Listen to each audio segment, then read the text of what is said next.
वो मेरी बहन की बेटी है तो वो आपके भाई की भी बेटी है। जिसने सारे खानदान के सामने मेरी नाक कटवा दी। तो आपकी बहन का बेटा उसे छोड़ने के लिए कीमत लेकर आया था। कीमत? आपने उसे धमकाया था? धमकाना क्या होता है, बस म्यूचुअल अंडरस्टैंडिंग से एक डील होगी। अब अगर वो पैसों पर नहीं मानता तो फिर क्रिमिनल थोड़ी तो उसका कत्ल कर देता। हमारे खानदान में ऐसा होता नहीं है, लेकिन मगर मेरे खानदान में ऐसा जरूर होता है। कोई धोखेबाजी करेगा ना तो उसे थप्पड़ भी पड़ेगा और उसे माफ भी नहीं करेंगे। सालार, मेरी एक बेटी है। हम किसी अच्छे घर में उसके रिश्ते के लिए परेशान हैं। मेरा कोई जानने वाला नहीं है, लेकिन मैं फाइनेंशियली सपोर्ट कर सकता। मैं ये कह रहा हूं कि बस आप सितारा को बसा लीजिएगा। तो जाहिर सी बात है, वो मेरी बीवी है, मैंने शादी की उससे, मैं उसे जी। मर गई वो हमारे लिए और हम उसके लिए।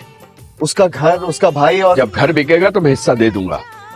वो मेरी बहन की बेटी है तो वो आपके भाई की भी बेटी है। जिसने सारे खानदान के सामने मेरी नाक कटवा दी। तो आपकी बहन का बेटा उसे छोड़ने के लिए कीमत लेकर आया था। कीमत? आपने उसे धमकाया था? धमकाना क्या होता है, बस म्यूचुअल अंडरस्टैंडिंग से एक डील होगी। अब अगर वो पैसों पर नहीं मानता तो फिर क्रिमिनल थोड़ी तो उसका कत्ल कर देता। हमारे खानदान में ऐसा होता नहीं है, लेकिन मगर मेरे खानदान में ऐसा जरूर होता है। कोई धोखेबाजी करेगा ना तो उसे थप्पड़ भी पड़ेगा और उसे माफ भी नहीं करेंगे। सालार, मेरी एक बेटी है। हम किसी अच्छे घर में उसके रिश्ते के लिए परेशान हैं।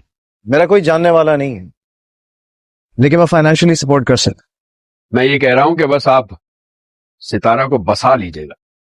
तो जाहिर सी बात है, वो मेरी बीवी है, मैंने शादी की उससे, मैं उसे जी। मर गई वो हमारे लिए और हम उसके लिए। उसका घर, उसका भाई, और जब घर बिकेगा तो मैं हिस्सा दे दूंगा।